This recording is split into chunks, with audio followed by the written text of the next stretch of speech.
वंचित बहुजन आघाडीचा शहीद भीम सैनिक दिन अमर रहे, शहीद भीम सैनिक अमर रहे, आघाडीचा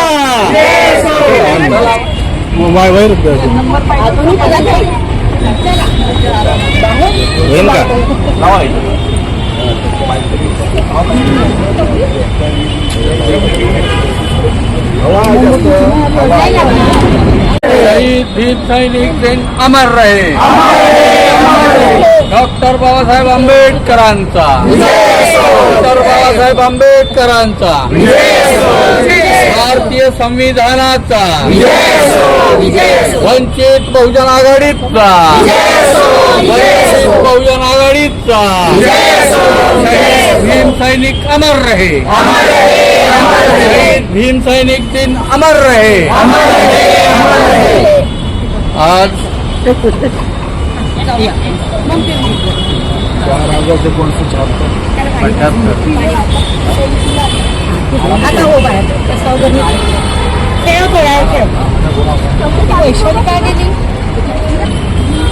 मित्रांनो, आपण आज इथे नागपूरच्या इनोरा या ठिकाणी इथे पोहोचलो आणि इथे डॉक्टर बाबासाहेब आंबेडकर मराठवाडा विद्यापीठ नामांतराचं जे आंदोलन झालं होता, त्या आंदोलनामध्ये जे शूरवीर शहीद झालेले आहे त्यांना नमन करण्यासाठी इथे वंचित बहुजन आघाडीचे कार्यकर्ते इथे पोहोचले आहे आणि श्रद्धांजली त्यांना अर्पित करण्यासाठी आणि त्यांना नमन करण्यासाठी इथे पोहोचले आहे। या कार्यकर्त्यामध्ये राहुल दहीकर साहेब जुळलेले आहे, वंचित बहुजन आघाडीच्या वतीने त्यांना नमन करायला पोहोचले। काय सांगणार राहुल भाऊ? आज मराठवाडा डॉक्टर बाबासाहेब आंबेडकर मराठवाडा असं नामविस्तार करण्यात आला 14 जानेवारीला। त्याची पार्श्वभूमी आपण लक्षात घेता आपल्याला माहिती पाहिजे की हे जे प्रपोजल होतं नामांतराचं किंवा नंतर नामविस्ताराचं म्हणा, हे प्रपोजल 27 जुलै 1978 साली शरद पवारांचं गव्हर्नमेंट असताना, शासन असताना कसलीही आंबेडकरी समूहाकडून किंवा बौद्ध समूहाकडून कसल्याही प्रकारची मागणी नसताना त्याचा ठराव पास केला गेला। त्या ठरावामध्ये काही राजकारण होतं, ते असो, त्या राजकारणात आपल्याला शिरायचं नाही, पण शिरायचं सुद्धा आहे। तदनंतर तो कालांतरानं तो दलितांचा आणि आंबेडकरी समूहाचा एक अस्मितेचा विषय होऊन गेला आणि जसे समर्थक होते तसे विरोधकही होते। समर्थक आणि विरोधकांमध्ये त्यावेळी जसं आजही जी असमानतेची, विषमतेची परिस्थिती भारतामध्ये आहे हजारो वर्षापासून, जी मनुस्मृती आजचं सरकारही सोडायला तयार नाही आणि संविधानाला मानत नाही आणि पहिले म्हणतात मानतोही, परंतु मानल्यानंतर त्या संविधानाच्या विरोधी कृत्य करतात, म्हणजे त्यांना आजही संविधान मान्य नाही। ज्यावेळेस संविधान मान्य झालं होतं त्यावेळेस सुद्धा त्यांनी त्यांचा जो पेपर आहे त्या पेपरमध्ये लिहून त्यांनी सांगितलं की हे संविधान आम्हाला मान्य नाही, ते हिंदुत्वाच्या मानसिकतेचे लोक होते। या नामांतराच्या आंदोलनामध्ये जेव्हा झडपा झाल्या, दंगे झाले, झोपे झाले आणि असमानतेचं वातावरण असल्या कारणानं तिथल्या झोपड्या आणि दलितांचे सर्व घरं जाळण्यात आले, त्यांच्या घरांची राख रांगोळी करण्यात आली आणि राख रांगोळी करून त्यांना घराचं बेघर करण्यात आलं आणि बेघर करण्यात येऊन बाळासाहेब ठाकरे सारखे लोक म्हणत होते का घरात नाही पीठ आणि मागते विद्यापीठ, असे तो गोविंदराव श्राप असो, बाळ ठाकरे असो, असे विरोधक सुद्धा त्या मराठवाड्यात होते आणि ते पोचल्या गेले होते। तर कशासाठी? तर नुसतं मताच्या ध्रुवीकरणासाठी। पण लक्षात घ्या मित्रांनो, जेव्हा आंबेडकरी समूहाचं अस्मितेचं आंदोलन जर झालं तर इथचा हरेक दलित, हरेक आंबेडकरवादी माणूस तो माणूस आंबेडकरांच्या नावासाठी आणि त्यांच्या इमेजसाठी तो शहीद झाल्याशिवाय राहणार नाही. आणि त्या शहीदाची गाथा 4 ऑगस्ट 1978 रोजी इंदोरा आणि दीक्षाभूमी इकडून जो मोर्चा निघाला होता आणि बिचारे त्या मोर्चातून परत येताना त्यांच्यावर गोळीबार करण्यात आला. आणि त्या गोळीबारामध्ये हे जेवढे तिथे नावं दिसतात तेवढे लोक शहीद झाले. आपण लक्षात घ्यावं. आणि त्या काळी शहीद जर झाले नसते आणि हे आंदोलन झालं नसतं 16 ते 17 वर्ष लागले ह्या नामांतर होण्याला. 14 जानेवारीला ते नामांतर झालं आणि नामांतर होऊन मग त्याचा नामांतर म्हणा किंवा नाम विस्तार म्हणा म्हणजे मराठवाडा युनिव्हर्सिटी आणि आंबेडकर युनिव्हर्सिटी असं ते नामविस्तार करण्यात आलं.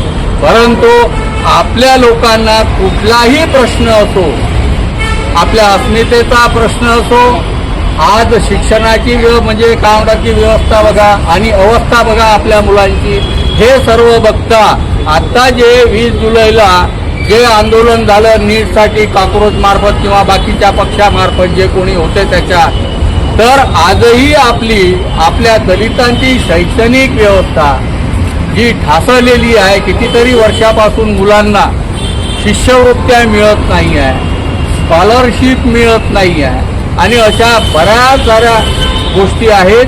त्या गोष्टी आपण या विषमतेच्या आधारावर आजही आपल्याला हे शासन नाकारत आहे, हे आपण विसरून चालणार नाही. तर हे 4 ऑगस्ट हा फक्त शहीद दिन मनवाचाच दिवस असो, परंतु त्या प्रित्यर्थ आपल्याला जो फळा घ्यायचा आहे, प्रबोधन करून घ्यायचं आहे, ते प्रबोधन याच्यासाठी की आपल्याला कुठलीही गोष्ट संघर्ष केल्याशिवाय मिळत नाही. म्हणून बाबासाहेबांनी सांगितलं होतं, शिका, संघर्ष करा आणि संघटित व्हा. त्याचा क्रम सुद्धा उलट पुलट करायला मागे पुढे पाहत नाही लोक. शिका, संघटित व्हा न संघर्ष करा, पण ते उलट आहे. शिका, संघर्ष करा आणि संघटित व्हा, असं ते बाबासाहेबांची तरी आहे. हे लक्षात घ्या. हे लक्षात घेता आपण आज जरी असंघटित असू, पक्षामध्ये विभागले गेलो असू, तरी सुद्धा आंबेडकरी अस्मिताच्या नावावर आणि संघर्षावर तमाम ज्या दलित संघटना आहेत, RPIच्या संघटना आहेत, त्या सर्व एकत्रित आल्या वाचून राहत नाही आणि ते प्रश्नावर आंदोलन केल्याविषयी शिवाय राहत नाही. म्हणून मित्रांनो, आज ही जी परिस्थिती आहे, आज जी घडी आहे, खूप महत्वाची घडी आहे आणि या घडीमध्ये सर्वात जास्त त्रास आपल्या लोकांना होणार आहे. आपण एक लक्षात घ्या, ज्यावेळेस गोळवलकर गुरुजीनं बंच ऑफ थाट लिहिला होता, त्या बंच ऑफ थाट मध्ये त्यानं 3 शत्रू सांगितले होते. पहिला शत्रू त्यांनी मुसलमान घेतला होता, दुसरा ख्रिश्चन घेतला होता आणि तिसरा कम्युनिस्ट घेतला होता. त्यावेळेस आपलं नाव नव्हतं, परंतु आपलं नाव तिथे असतेच आणि आपणच मेन त्यांचे प्रतिद्वंदी आहोत. कारण इतर समाजाचे लोक त्यांना प्रतिद्वंदी म्हणून उत्तरं देऊ शकत नाही. ती जमात फक्त म्हणजे भीमसैनिक, आम्ही आंबेडकरवादी जनता आहे, आंबेडकरवादी समूह आहे. म्हणून या दिवशी आपण या शहीद भीमसैनिकांना अभिवादन करताना हे आपण लक्षात ठेवायला पाहिजे का आपला मार्ग अजूनही मोकळा झालेला नाही आहे. आजही कठीण परिस्थिती आहे आपल्यावर आणि या कठीण परिस्थितीत आपल्याला संघटित होणं आवश्यक आहे. आज बघा आपल्या म्हणजे जेव्हा केव्हा निवडणूक येते, चाहे महानगरपालिकेची निवडणूक असो, विधानसभेची निवडणूक असो किंवा लोकसभेची निवडणूक असो, आपली लोकसंख्या खुद्द या उत्तर नागपुरात एवढी लोकसंख्या आहे का कमीत कमी हे जे गटबाजी आणि तुटातुटी जर सोडली तर एक खासदार आमदार आपल्या ह्या उत्तर नागपुरातून सुद्धा निवडून येऊ शकतो. एक आमदार त्या दक्षिण नागपुरात सुद्धा निवडून येऊ शकतो. परंतु आपण या गटातटात विभागल्या गेल्यामुळे आपल्याने ते शक्य होत नाही. परंतु बाकीच्या गोष्टी करण्यामध्ये आपण लय जास्त पारंगत आहोत. त्या इतर गोष्टी जर आपण सोडल्या तर आपल्या हाती सत्ता कमीत कमी नागपुरात तरी येऊ शकते आणि जे आपल्यावर अन्याय अत्याचार होतात या अन्याय अत्याचाराच्या विरुद्ध ते अल्पसंख्याक असो, मुस्लिम असो, दलित असो किंवा मातंग असो, महार असो, आणखी कोणी असो, आता बघा ना तुम्ही या उपवर्गीकरणाच्या नावाखाली महार आणि मागामध्ये हे लोक झगड्या लावण्याचा प्रयत्न करत आहे आणि ते मातंगही बिनडोक आहेत की काय असं म्हणू नये, परंतु त्यांना सुद्धा कळायला पाहिजे का संविधानिक मार्गाने जे आपल्याला आरक्षण मिळालं आहे त्याला तुट्यानं काही पर्सेंटेजमध्ये विभागून घेतल्याने काहीही होणार नाही. म्हणून सर्व लोकांना हेच सांगण्याचं आहे की अभिवादन करताना आपल्याला या सर्व गोष्टी लक्षात घेऊन आपण ह्या भीमसैनिकांना अभिवादन करतो की ज्यांनी 16-17 वर्ष या फक्त नावाच्यासाठी डॉक्टर बाबासाहेब आंबेडकरांच्या नावासाठी आणि आमच्या अस्मितेसाठी जे आंदोलन केलं त्याचं फळ आपल्याला नामांतर झाल्याचं दिसून येते. म्हणून मित्रांनो, इतकं ठेवा की आज मी आणि माझी वंचित बहुजन आघाडी एक महासचिव म्हणून मी माझ्या कुटुंबातर्फे आणि सर्वांतर्फे या सर्व शहीदांना विनम्र अभिवादन करतो आणि माझं इथेच भाष्य थांबवतो. यानंतर मी आमचे अध्यक्ष जे आहेत माननीय मंगेश वानखेडेजी, वंचित बहुजन आघाडीचे अध्यक्ष, त्यांना विनंती करतो की त्यांनी अभिवादनपर 2 शब्द बोला.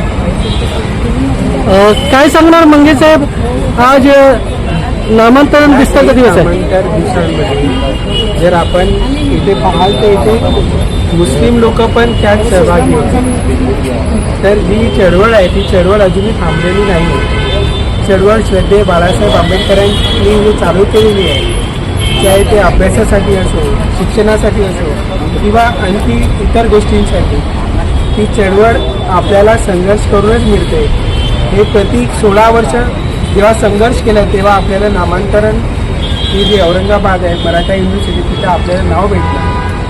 आपल्याला संघर्ष करूनच सगळ्या गोष्टी भेटतात, म्हणून संघर्ष हे चालूच राहणार आहे. दलितांवर, शोषित पीडितांवर ज्या प्रकारे अगोदरपासनं जे सत्ताधारी होते त्यांनी जे लावून ठेवलेलं आहे ते अजूनही चालून झालेलं आहे. पण श्रद्धेय बाळासाहेब आंबेडकर सातत्याने, आता त्यांची 72 वर्ष 73 वर्षाचे होऊन झाले तरी सातत्याने ते त्या प्रयास करत आहे आणि आम्हाला सगळ्यांना मार्गदर्शन म्हणून ते भेटलेले आहे. आम्ही त्यांच्याच मार्गदर्शनामध्ये येणारे जेवढे पण आंदोलन वगैरे आहे ते सगळं त्यांच्या मार्गदर्शनानेच करतो. आज शहीद नामांतरण दिवसासाठी इथे उपस्थित सगळ्या लोकांना मी वंचित बहुजन आघाडीच्या मार्फत आणि नागपूर शहराच्या मार्फत मी अभिवादन करतो. आलेल्या सगळ्या लोकांचं अभिवादन करतो की ते इथे आले आणि आपण ज्या नामांतर शहीदसाठी ते जे गोळा झालेला ते एक संघर्ष असंच समोर पण पुढे चालू राहील अशी अभिवादन करून माझे 2 शब्द सांगतो. धन्यवाद ताई. शहीद भीम सैनिक अमर रहे, शहीद भीम सैनिक अमर रहे. डॉक्टर बाबासाहेब आंबेडकरांचा, डॉक्टर बाबासाहेब आंबेडकरांचा, वंचित बहुजन आघाडीचा, वंचित बहुजन आघाडीचा. मान्यवर मॅडम सुद्धा जुळलेले आहे आणि त्या सुद्धा वंचित बहुजन आघाडीच्या कार्यकर्ता आहे आणि त्या सुद्धा या मराठवाडा नामांतरणामध्ये जे आंदोलनामध्ये शहीद झाले होते त्यांना नमन करण्यासाठी या त्यांच्या स्मृती जागी इथे पोहोचले आहे. काय सांगण्यात जाणून घेऊया मॅडम, आपला पहिला सांगा. मी वनमाला उके, माजी शहर अध्यक्षा, भावी बहुजन महासंघ आणि आता वंचित बहुजन आघाडी. तर आज नामांतर शहीद दिवसाच्या शहीदांना मी प्रथम त्यांना अभिवादन करते आणि नमन करते. नामांतराची लढाई हे 78पासून चालू झालेली आहे, परंतु आम्ही 84 पासून मी ह्या लढाईमध्ये होती. अनेक वेळा जेलमध्ये सुद्धा गेलो, उपोषण आम्ही सुद्धा केले, पण शेवटी आम्ही हे नामांतर डॉक्टर बाबासाहेब आंबेडकर विद्यापीठाचं नामांतर झालं पाहिजे यासाठी आपल्या नाग आहेत आणि शासन आहेत हे आपल्याला न्याय काही देत नाही. आणि आम्हाला संघर्ष केल्याशिवाय काहीही मिळत नाही. परंतु जरी आम्ही गटातटात विभागलेलो असलो, पण ज्या वेळेस आमच्या अस्मितेचा जेव्हा प्रश्न येते तेव्हा आम्हाला गट काहीच दिसत नाही. सर्व हा समाज, आंबेडकरी समाज मोठ्या हिमतीने, आपल्या हिमतीने संघर्ष करतो आणि तो मिळवून घेण्याचा प्रयत्न करतो आणि घेतोच. तर ही आता आम्हाला बाबासाहेब आंबेडकर त्यांच्या नेतृत्वामध्ये आम्ही सगळं कार्यकर्ते कार्य करत आहोत आणि ते सुद्धा संघर्ष करत आहेत. त्यांच्या संघर्षाला ते कुठे थांबलेले नाही आहेत. आता कालच एक राष्ट्रपतींनी दिलेला तो विषय होता धर्मांतराचा, त्यालाच बाळासाहेबांनी पटकनच बोलले आणि सांगितले असं कोणीही करत नाही. जे स्वतःला आंबेडकरी नेते बनवणारे लोक आहेत ते गुलाम आहेत. फक्त एकच बाळासाहेब आंबेडकर असे आहेत की ते प्रत्येक याला तोंड देतात आणि संघर्ष करण्याची त्यांची हिंमत आहे आणि त्यांच्या मागे हा खूप मोठा समूह आहे. तर आज आपण इथे मोठ्या संख्येने जमलेलो आहोत. आमच्या महिला आघाडीच्या महिला सुद्धा इथं जमलेल्या आहेत. तर ह्या शहीद नामांतरामध्ये शहीद झालेल्या या सैनिकांना नमन करण्याकरिता इथं आम्ही सगळे जमलेले आहोत. मी एवढंच सांगते आणि पुढे आम्ही संघर्षमय राहू आणि संघर्ष करू आणि जे काही आपल्यावर आघात होतील ते आम्ही मिळवून घेऊ अशी अपेक्षा आहे. जय भीम. शहीद भीम सैनिक अमर रहे, शहीद भीम सैनिक अमर रहे. भारतीय संविधानाचा भारतीय संविधानाचा डॉक्टर बाबासाहेब आंबेडकरांचा डॉक्टर बाबासाहेब आंबेडकरांचा वंचित बहुजन आघाडीचा वंचित बहुजन आघाडीचा